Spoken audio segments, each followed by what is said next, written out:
A lot of people are looking at what's been going on in the Senate, what with Mitch McConnell already trying to retain control and cozy up to Biden, who's been one of his good buddies, apparently, forever. I mean, look at this. This is one of the things about Joe Biden that you have to really kind of understand, or maybe you're starting to understand. What we start to see about Joe Biden is that Joe Biden, by doing nothing for 30 years in the Senate, by doing absolutely nothing in the Senate, really didn't ruffle anybody's feathers. And Mitch McConnell, who is, let's be honest, Mitch McConnell, he wants power. He wants to be able to get his agenda through. He wants to be able to do the things that he wants to do.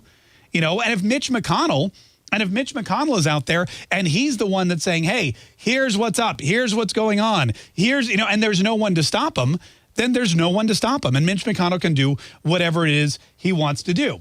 The other thing is that when you look at what's going on in the Congress, when you look at what's going on with the Democrats, they're starting to lose seats. They're starting to, you know, the Republicans are starting to take over. And if the Republicans can win more seats in 2022, and if they can gain a majority in the House of Representatives, and if they retain a majority in the Senate, and there's a Democrat as president of the United States, then who becomes all of a sudden the most powerful Republican in the world?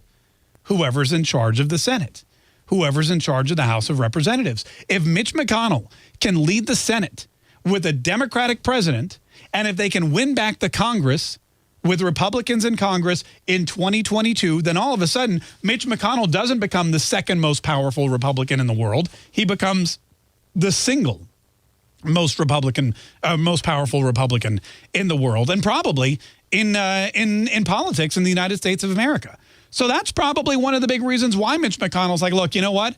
Don't stand up on January 6th, you Republican senators. Don't stand up and say, hey, there's a problem with this election. These electors are false.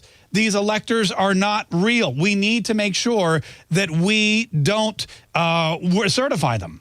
We need to make sure that what we are doing is inviting Joe Biden, who I've already stated on the Senate floor.